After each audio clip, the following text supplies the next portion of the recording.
were all in the meeting, and everybody walked out and looked at one another and said, oh boy, this is at another level.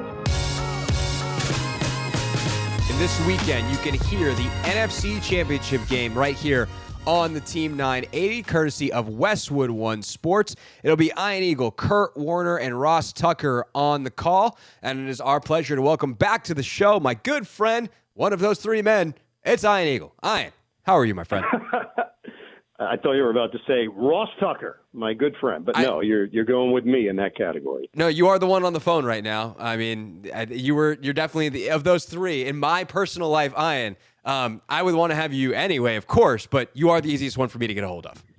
And I think about all the times, Craig, that we've spoken through the years on this show, and to imagine for a moment in any of those conversations that you thought we would be having this conversation this year for this particular stage is pretty extraordinary, considering where this franchise was, considering the high level of dysfunction that the team had been through. And to have this metamorphosis just to get to this place on NFC Championship weekend is saying quite a bit. This is quite an accomplishment for this organization. It's truly remarkable, and it was actually even more solidified for me, Ian, with a couple of guests that we had this week. And actually, folks will hear this conversation in 30 minutes. But I talked to Kevin Burkhardt yesterday, who's calling the game, obviously, on Fox. And I had Kevin on basically a year ago when they hired Dan Quinn. And the same thing with Scott Pioli when they hired Adam Peters. And it was like, wait, the last time I talked to you guys was a year ago when they were hiring these folks. And now I'm talking to you one calendar year later, and they're in the NFC Championship game. But Ian, I talked to you in like the middle of the season when they I know you had him for Carolina for CBS, and I think there was one other later in the season when you were here as well. Pittsburgh. Pittsburgh. That's right. So, I mean, that's probably one of their worst performances of the season. At either of those points, did you think that there was a smattering of a chance, even this season, that we would be talking on NFC Championship Sunday? Well, I knew they were better, and I knew that everything within that building had changed.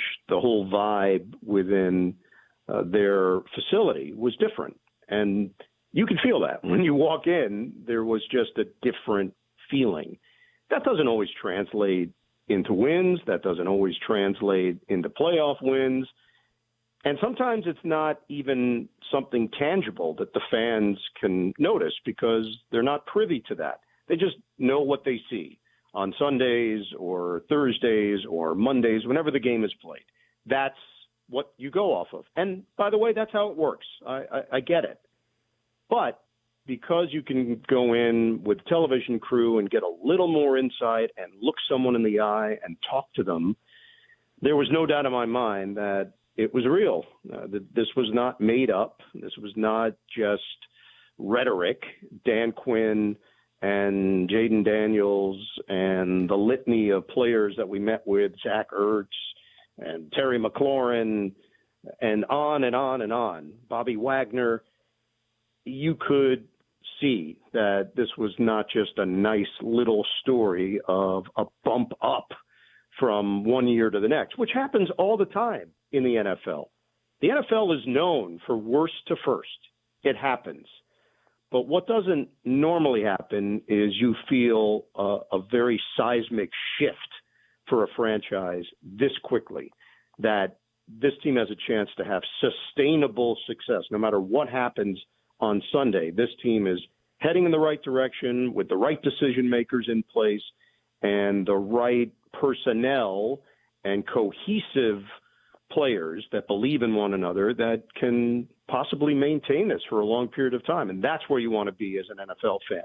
You want to be a part of a team like that, not one that pops up every now and again and then goes back into oblivion. You want to be part of the team that can maintain it, and they appear to be equipped to do that.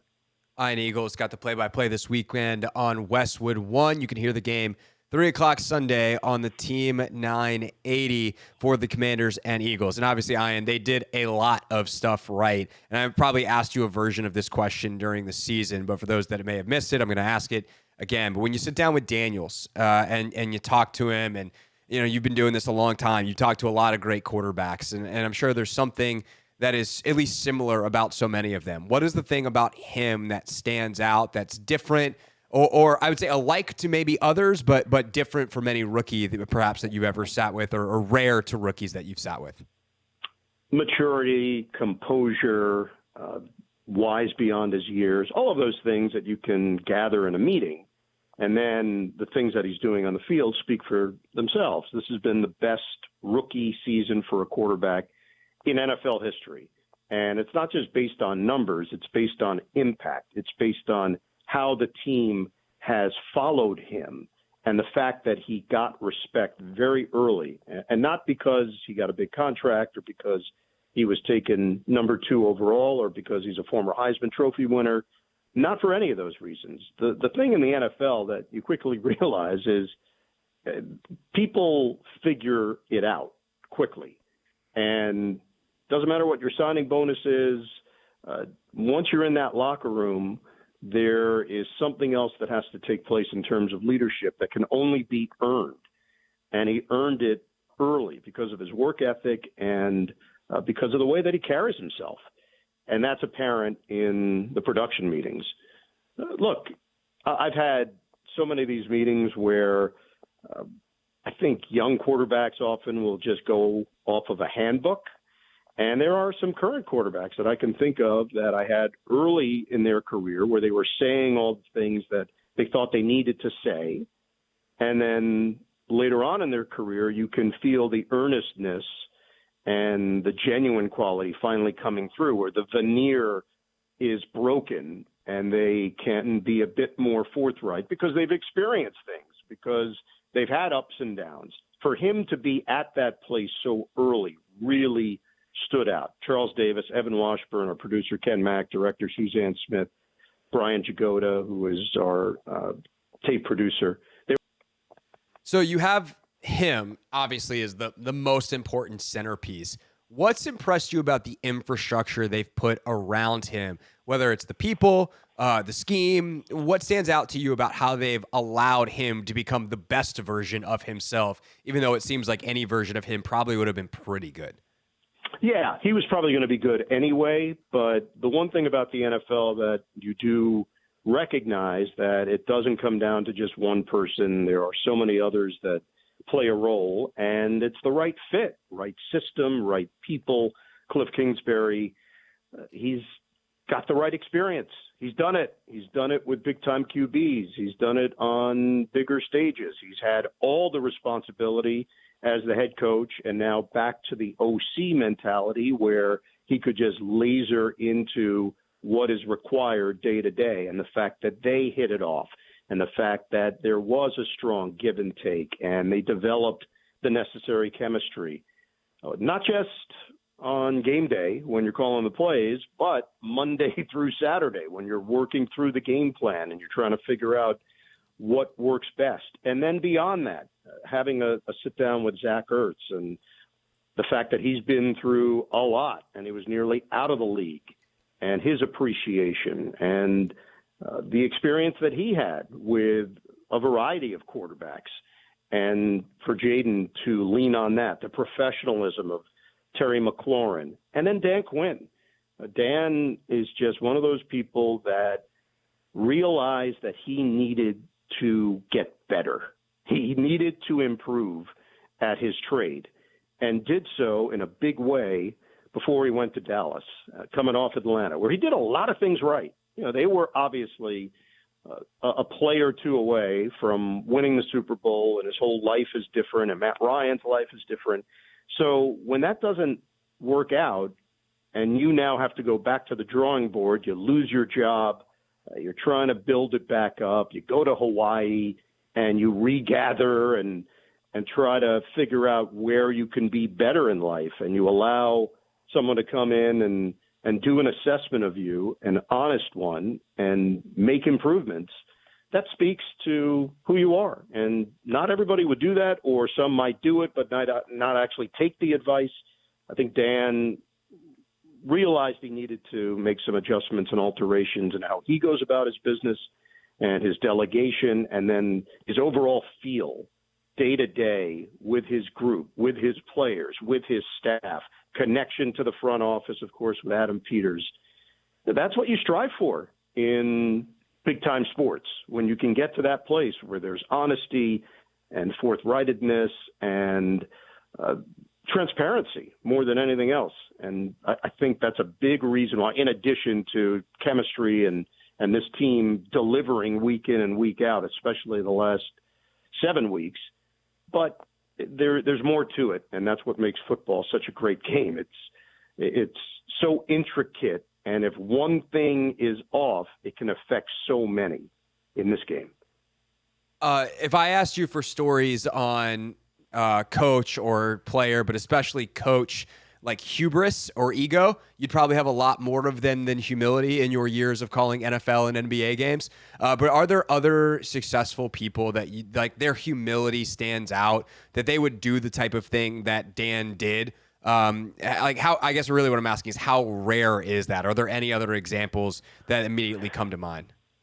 I think it's rare, and I think those that have done it probably wouldn't have been so public about it, because it's admitting an insecurity and a vulnerability. You're acknowledging that, okay, I rose to the top of the profession, but even I didn't have all the answers.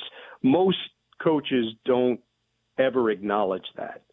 I think you could go across major sports and probably cherry pick a few here or there that if you got them in that honest moment, they would share with you what they learned and how they learned it and the humility that was required to do it. But most would not. They're going to maintain the image that they want projected out there. I just think Dan went back to square one, and it takes a special kind of person to realize that and then build this thing back up. And I know he is trying not to use the word rebuild, and I guess if you want to start using different terms, you can, but it is the revival of a franchise. And we know, just look around at the hires that have been made the last few days, from city to city, from organization to organization. It's not easy. This is not an easy thing to do. If it was easy, every team would do it. The fact that this team struck gold in this way, it's not easy to sustain either. But if you have the right people in key positions, you have a chance to keep this thing rolling. Ian Eagle, Westwood One, with us here on the Hoffman Show. So when you look at this game this weekend, Ian, I opened the show, saying, like, I've been talking about this game all week, been thinking about it a lot, and I kind of think it just comes down to which MVP candidate plays better. Is it Jayden Daniels or is it Saquon Barkley? Is there some other thing that could determine this game, like outside of the wacky, what weird ball bounces, whatever, that kind of stuff? It's football. Anything could happen. But This does feel a little bit simpler in the analysis than some of the other playoff matchups that I can remember recently. Yeah, the only other part I would view it through this lens is Philadelphia has some players and talent that have been a bit dormant in this postseason. So if A.J. Brown or Devontae Smith go off and have one of those games where Jalen Hurts hits them on a big pass, big play, long touchdown, game-changing plays that we just haven't seen in the first 2 weeks of the postseason from Philadelphia, you might look back on this game and say, oh, man, how did I not think about that or talk about that? Saquon, I still think, is going to get his. You're not stopping this guy this year. This combination of running back and offensive line, it's lethal. You're not going to stop him. There's no possible way. I know we make absolutes in this business, but I don't see how there's a way that you look up at the end of this game, barring injury, and you say, man, they held Saquon Barkley to 71 yards rushing. It's not going to happen. He is going to get his. The question is, do you limit it to just him? Is there somebody else for Philadelphia that steps forward and has one of those memorable games that you always recall when you go on a Super Bowl run? And that's really what this is. Somebody's going to walk away from this on route to New Orleans in Super Bowl 59 with something incredibly memorable, and it may not be the two players that you mentioned. It may not be Jayden Daniels, and it may not be Saquon Barkley. Is there somebody else that becomes an X factor in a game like this? Well, certainly one of the main candidates would be Jalen Carter on the defense for the Eagles. Mm-hmm. What have you seen from him and kind of how that entire group has coalesced around him that has been so impressive this year? I think he made the biggest play of the game last week. When I think about it now in the sequence of events at the end of the game and now looking back on it, I worked the game last week with CD, with Charles on the radio side. His play on third down with the clock winding down, the sack, the domination of getting to Matthew Stafford, and then in my mind, I thought it in the moment, and I really believe it now, it just threw them off their axis for a moment. As time started trickling away, the clock wasn't as big an issue because they knew it came down to fourth down. You had to convert. And it didn't appear to be the best of play calls, and Stafford airmailed it to the right side, incomplete, game over. But the sack just affected the momentum. At that point, I don't know what you felt watching the game. I certainly felt it in the stadium. The Rams had that winning feeling. Yeah. They were moving down the field.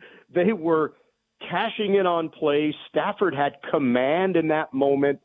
And on third down, I still believe that they had a legitimate chance to win the game. And after that sack, it just seemed to throw everything off. So he's been so strong and productive for them. He's a big time player.